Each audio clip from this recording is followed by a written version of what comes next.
Do you believe you have the best team for Pokemon FireRed and LeafGreen? Drop it in the comments section below.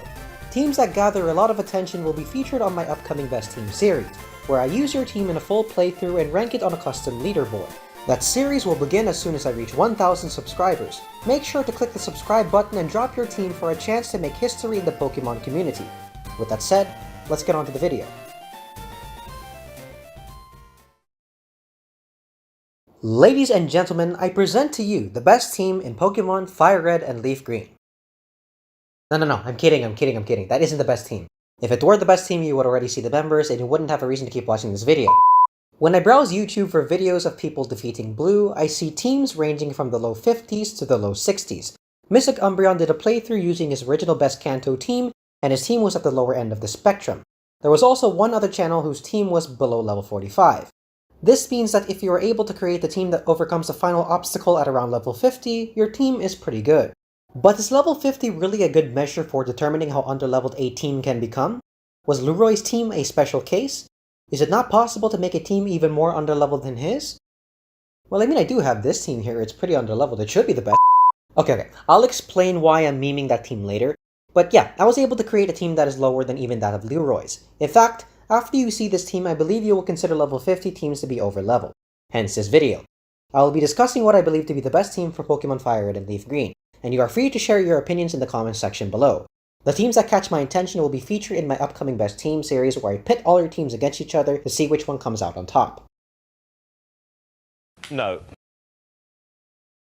Whenever I conceptualize potential best teams, I do so by identifying the obstacles in the game, or without the right members, I will have to resort to what I call Operation Abuse the Bidoof, where I walk into the grass and massacre large amounts of Pokemon that want nothing to do with me on my quest to overcoming these obstacles. These innocent bystanders are hurt for no reason, and the process is so boring that I find it hard to believe that anyone actually enjoys this. In Pokemon FireRed and LeafGreen, the first major obstacle is the second gym, which is run by Ash's original girlfriend, Misty.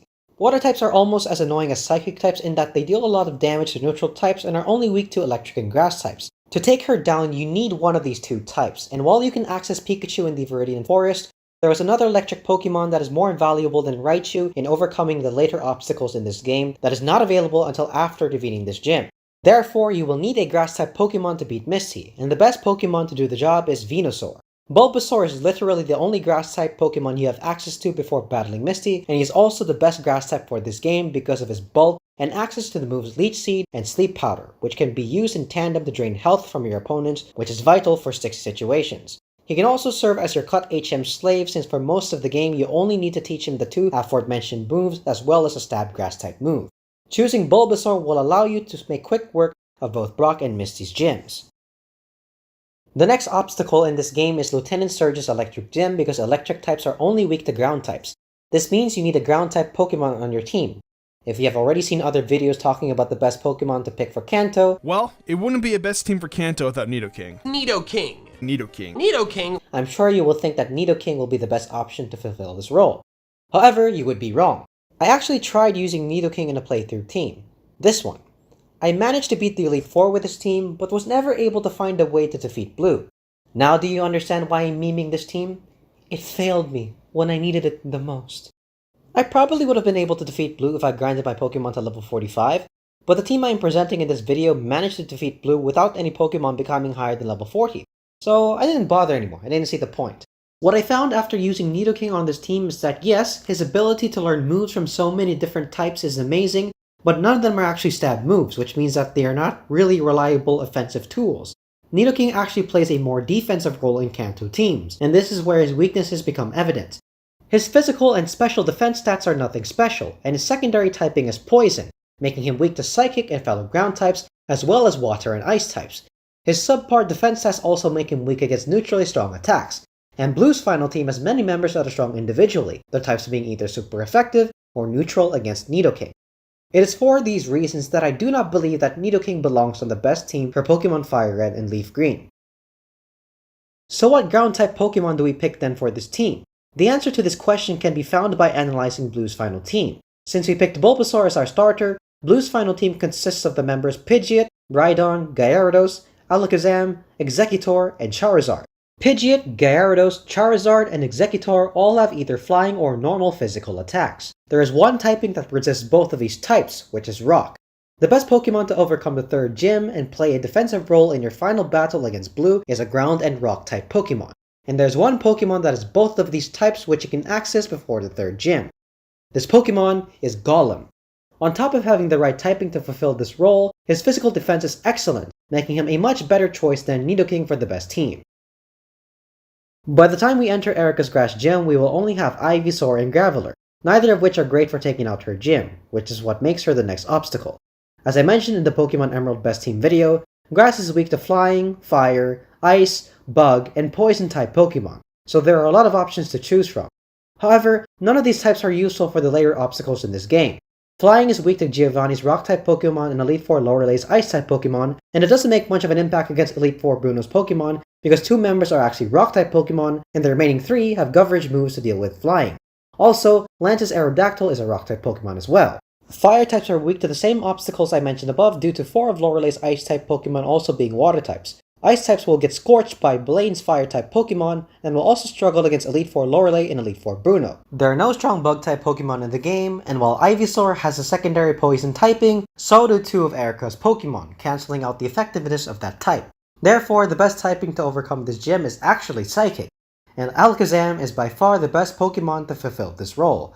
Alakazam is also useful for defeating Koga's Poison Gym as well as Elite Four Bruno's Fighting types and Agatha's quote-unquote Ghost-type Pokemon since, they're actually Poison types. At this point, we have picked 3 members for our team and have overcome 5 of the gyms. The next 3 gyms consist of the types Psychic, Fire, and Ground. Venusaur and Alakazam can take care of the Ground-type gym, and Golem can hold his own against the Fire-type gym. Therefore, what remains as an obstacle is the Psychic gym. Now, I can elaborate on the issues with relying on Ghost, Dark, and Bug-type Pokemon to overcome this gym, but it's kinda pointless since there are no Dark Pokemon in this game, no strong Bug Pokemon, and there's really only one Ghost Pokemon. However, there is one way to overcome this gym, and that is bringing back the almighty bulky Pokemon that was used in the Pokemon Platinum Best Team, which is Chansey.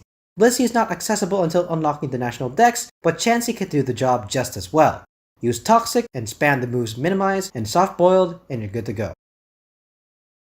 As we challenge Blue and the Elite Four, we still have 2 slots left on the team, so we need to identify the most challenging obstacles from the Elite Four to determine which members are needed. The one that pops out the most to me is the abundance of Pokemon who use strong normal moves. All of Lance's Pokemon use Hyper Beam, Blue's Gyarados uses Thrash, and Blue's Exeggutor uses Egg Bomb. Each of these moves will do a lot of neutral damage to the team, and we cannot rely only on Golem to tank these moves because all of the above mentioned Pokemon have strong special attacks that will easily take him out. The easiest ways to deal with these moves is to include a Pokemon that is immune to normal type moves, which is Ghost. There are 3 Ghost type Pokemon in this game, Ghastly, Haunter, and Gengar. What is unique about these options is that you can catch the first option and then he will evolve into the other 2 stronger options upon leveling up.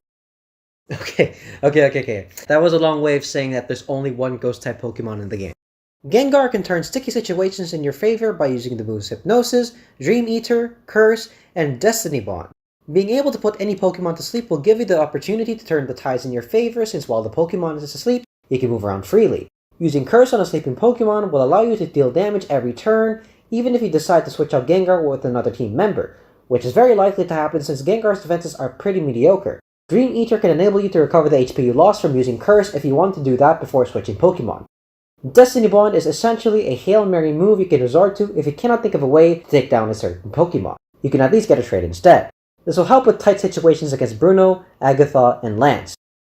The other real threat left in the final stretch of her playthrough run is Blue's Charizard. He outspeeds the entire team and his move Fire Blast is strong enough to deal more damage to Golem, who resists the attack, than Golem can deal to Charizard despite the 4 times advantage that comes from Rock. Therefore, we need to do a little maneuvering. Fire Blast only has 5 PP, meaning that if we can get Charizard to burn through all of his PP, Golem can safely come in and take him out. Chansey can tank 2 Fire Blasts, but the problem is that if she is in the battlefield, Charizard will use a physical attack, which is either Aerial Ace or Slash, which will one-shot Chansey.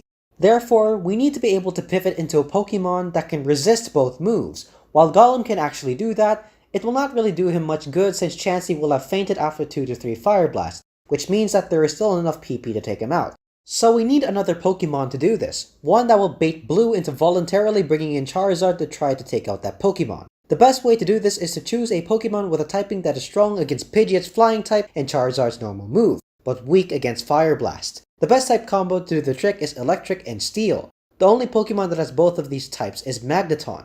Magneton can waste Charizard's PP for Fire Blast by using Protect on the first turn that Charizard uses that move, and then pivot into Chansey when Charizard uses that move a second time. Switch back to Magneton when Charizard will use a physical attack, and then repeat the first step.